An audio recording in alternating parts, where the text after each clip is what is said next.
Hello everyone, welcome to Learn with Pranab. In this video I have discussed about modes of reproduction in organisms. For reference I have used 10th standard NCERT science book. So let's start our lesson. There are different ways through which an organism can reproduce, like fission. Fission means split into two.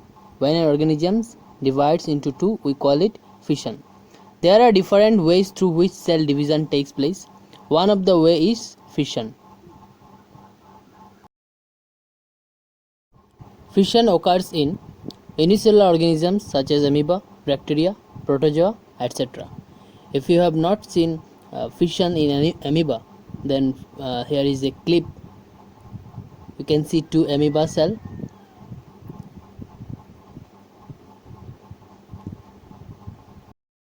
Not only amoeba, but some bacteria, protozoa also saw fission. Many bacteria and protozoa split into two equal halves during cell division. They just simply breaks down into two cells. In amoeba, the splitting of the two cells can take place in any plane. As amoeba don't have any definite body structure, so the fission can occur in any plane. In some organisms like Leishmania, which causes Kala-Azar, binary fission occurs in a definite orientation in relation to their body structure. They have organized body unlike amoeba. They have a whip-like structure also. If you have not seen Leishmania, then here is a clip. Observe the clip. You can see the whip-like structure of Leishmania. All of us know about malaria. Malarial parasite Plasmodium divide into many cells by multiple fission.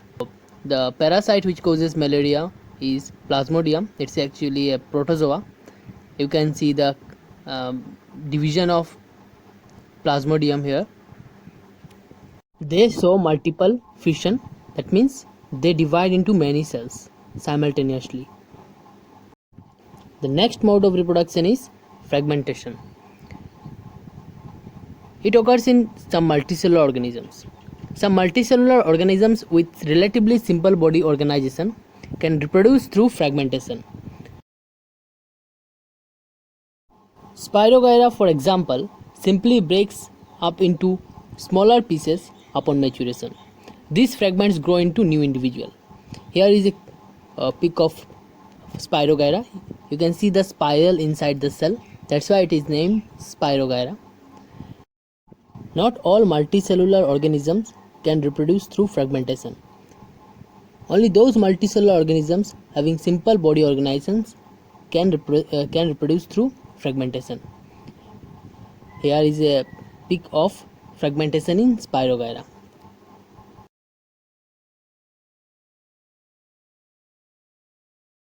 Next mode of reproduction is regeneration. Regeneration means simply to regenerate.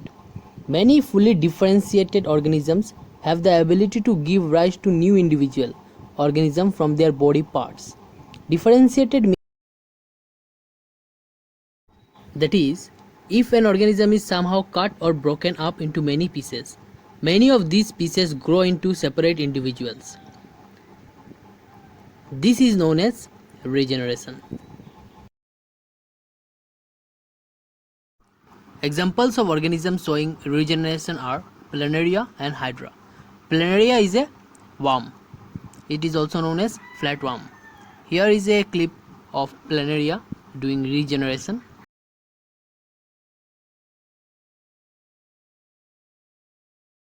Next mode of reproduction is budding. Budding occurs in Hydra and yeast also.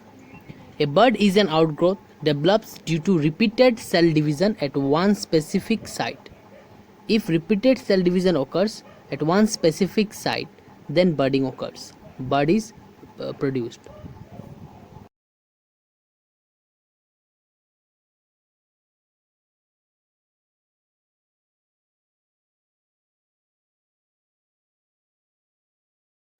In Hydra, these buds develops into tiny individuals and when fully mature, detach from the parent body.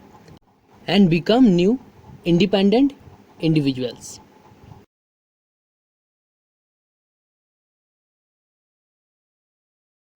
Here is a clip of Hydra showing budding. Observe it.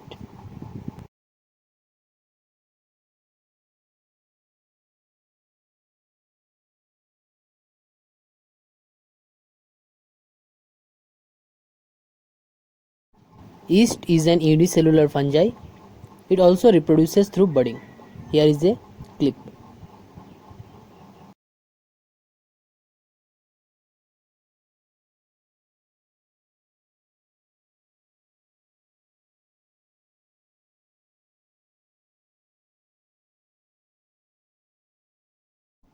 Next mode of reproduction is vegetative propagation. There are many plants in which parts like the root, stem, and leaves develop into new plants under appropriate conditions. That is, generation of organisms through vegetative parts. Unlike in most animals, plants can indeed use such a mode for reproduction, which is very useful for plant. This property of vegetative propagation is used in methods such as layering or grafting to grow many plants like sugarcane, roses, or grapes for agricultural purposes. Here is a picture to understand grafting. Observe the picture. You can see two parts are there. One is called stalk and another is called scion. Here is a pic of layering. In layering, a part of the stem is attached to the soil from which a new individual plant comes out. Here is a clip on grafting. Observe this. The part which is attached to the soil is called stalk and the part which is attached to the plant is called scion.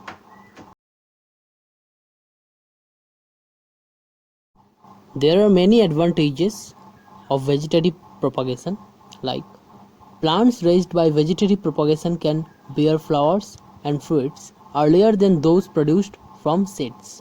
So it's one advantage of vegetative propagation.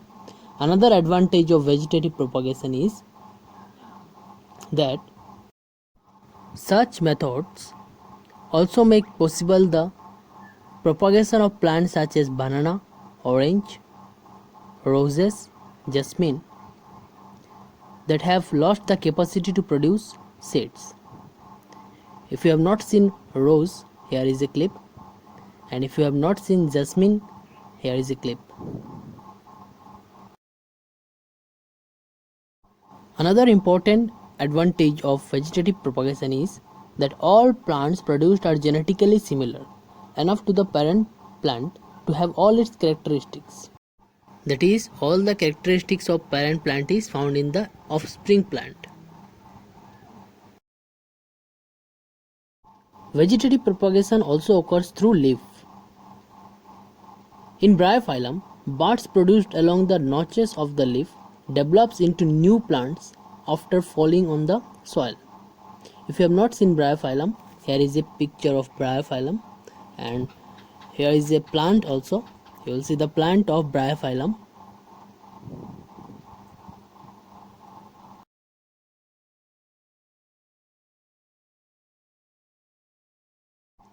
Another important topic that is related to this is tissue culture. Tissue means group of cells. In tissue culture, new plants are grown by removing tissue or separating cells from the growing tip of a plant.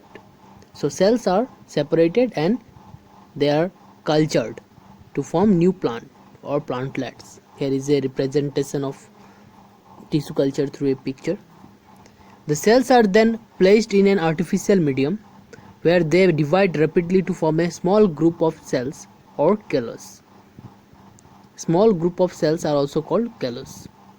The callus is transferred to another medium containing hormones for growth and differentiations. There are different kinds of hormones which helps in the growth of plants in tissue culture technique.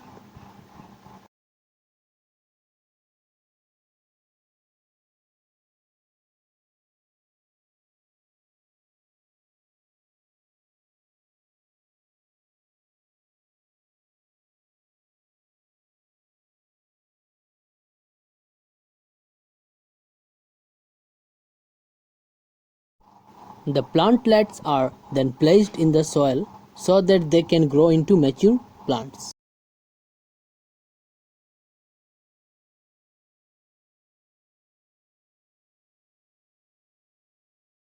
The next mode of reproduction is spore formation.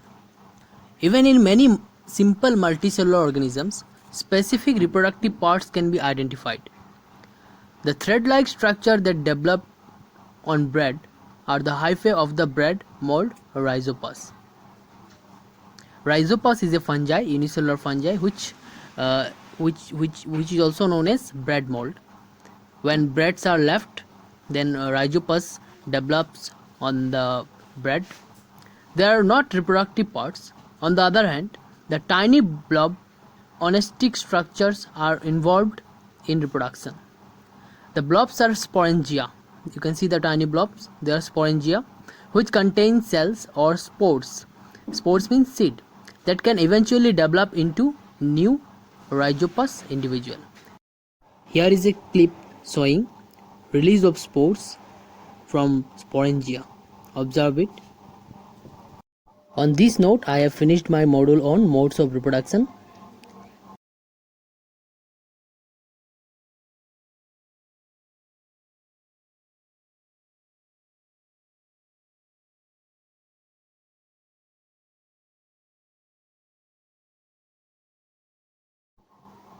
Thank you for watching.